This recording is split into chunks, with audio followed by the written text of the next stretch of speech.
Jay Harris, Phil Murphy back with you on SportsCenter. Steve Kerr's heading back to the Bay. After exactly 3 weeks of deliberation, Kerr has agreed on a 2-year contract to return as the Warriors coach.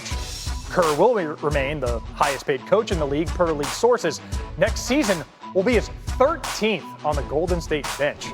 Kerr inevitably is bound for Springfield, one of the most decorated coaches in NBA playoff history. It's not just 4 titles. His .684 win percentage is second all-time, only behind 11-time champion Phil Jackson, who coached Kerr during the Bulls' second three-peat in the late 90s. History says it's a must-win tonight for the Lakers. Rui Hachimura and Luke Kennard. Where will the Lakers be without that duo? Turnovers starting to mount for the Los Angeles Lakers. Gilgeous-Alexander starting to catch fire here in the third. Your playoff life is on the floor. This is abject frustration. LeBron James doesn't have it going tonight. Reeves doesn't have it going. They find themselves in an 0-3 hole. So LeBron and the Lakers staring down a 3-0 deficit in the series. LeBron's only been swept 3 times in his entire playoff career. The last time 3 years ago against the Nuggets in the Western Conference Finals. That's the earliest it's ever happened. He was also swept in the finals against the Warriors and the Spurs. NBA reporter Dave McMenamin joining us now on SportsCenter. All right, Dave, Lakers down 0-3, Game 4 Monday night. What is LeBron's mindset now that LA is facing elimination? So, Jay, I asked him about the prospect of playing in this Game 4 with the idea that this could be the last time this Lakers group, as currently constructed, ever plays together with one another again. And he said, you don't really talk about that. You focus on the moment at hand. Now, of course, the subtext behind my question wasn't just about this Lakers group together, but it's LeBron James's future. Could Monday be his last game with the Lakers? Could it be his last game in the NBA, period? That's the uncharted territory that LeBron James will be headed towards this offseason, whenever the offseason begins, because he's a free agent. He doesn't have a contract for next season.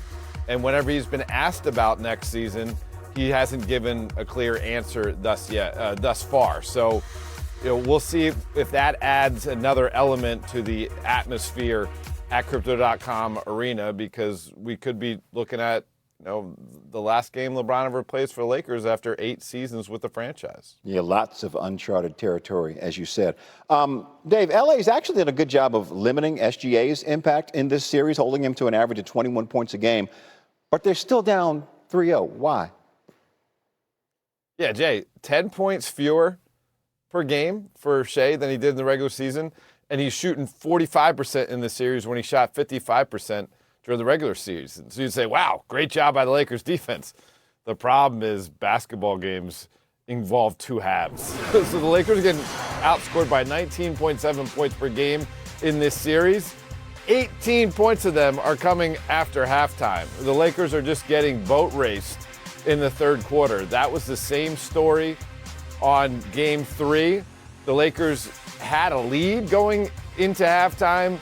Thunder came out with a charge. The Lakers actually able to cut it from 13 back down to 5.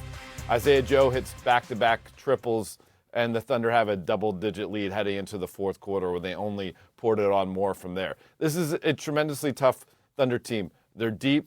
They know what they're doing. They have continuity, and they have confidence right now. And the fact that they're doing this with Jalen Williams, the other Jalen Williams, on the bench, dealing with a hamstring, makes it only that more remarkable, because there probably is another level that this Thunder team can get to as the playoff. Get it done.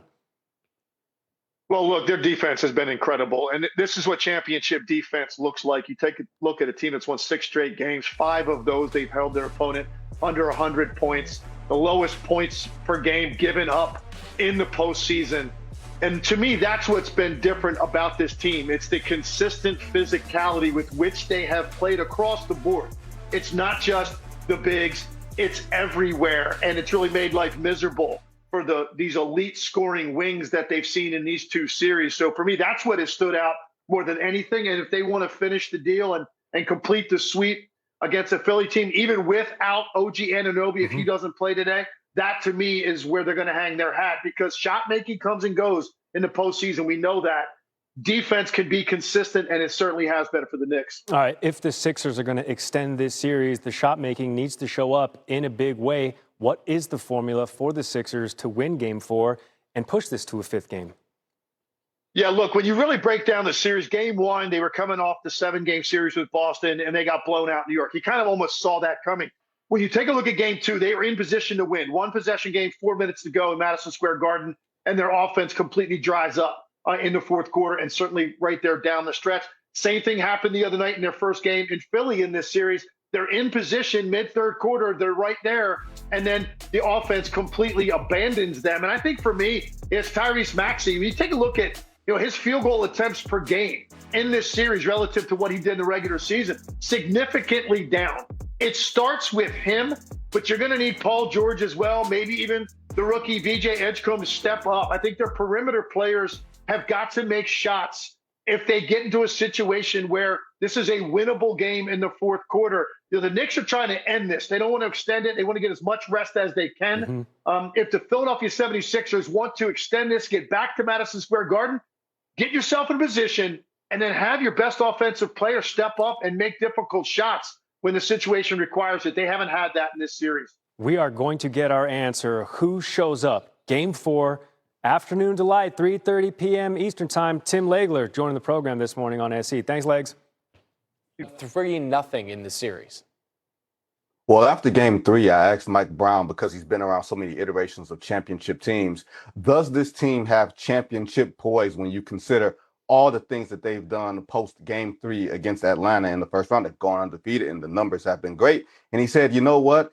You're starting to see the things little by little. He said when he first took the job, he thought maybe we'll have a chance. And then he said now that he's seen the regular season, the playoffs, the way that this team has grown, he knows they have a chance. He looks at it and says we have to take it one game at a time. But when you look at the fourth quarters of the last 2 games against Philadelphia, they've held them to 30 points total and 28% from the field. That is enormous defense, not just by Mitchell Robinson, but also by Mikal Bridges, who did a lot of good work in Game 3, especially in the absence of OG Anunoby. If they win Game 4 today, they'll have a lot of rest upcoming before the Eastern Conference Finals, because that Pistons and Cavs series could go long.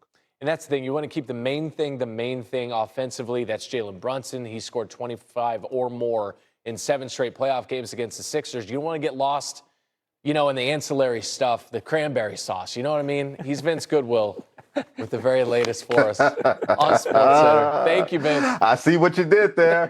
Thank you, sir. Yeah, but sometimes those sides help bring the main thing together. Quentin Richardson here to chop it up some more. When you look at the first 3 games of this series, Q, why haven't the Sixers been able to break through against New York? I feel like absolutely, because Jalen Brunson has been a stud from start to finish in this series. He started this series off hot. They have not had an answer for him. I thought they would have defended him better with some of the athleticism they have on the perimeter, but they have not had an answer for him. And then he's had support, whether it was Cat, whether it's been Mikal, whether it was OG before getting hurt. And I feel like Mike Brown switching to the style of play where they have Cat Anthony Towns being more of a facilitator and playing more through him, it gives Jalen Brunson more leeway to move and be free without the ball and get easier shots. To the Western Conference, Wemby and the Spurs looking to take a 3-1 series lead tonight against the Timberwolves. What's the QR code for Minnesota to even up this series? Ant-Man, the superstar got to show up. He's got to be who they need him to be, and he has been. To his credit, he's battled through the knee injuries. He's came back, he showed up, and he's gotten better and looked better each game. And I feel like last game was his best game. He went back to the starting lineup. They need more of that, but they're going to need help for him. They need Julius Randle to have a big game. They need McDaniels to have a big game. And then they could use a great defensive effort from Rudy, because he's been super solid going well against Joker in the first series, and now he's played good against Wemby. But they need a big defensive effort and a total team effort to get this done. Ant is the main, but you need those sides to step up. He went for over 30 in Game 3, but nobody else went for over 17. That's QR keeping the main thing. He's the turkey. He's the ham on this Thanksgiving plate. You know what I'm saying? Thanks, Q.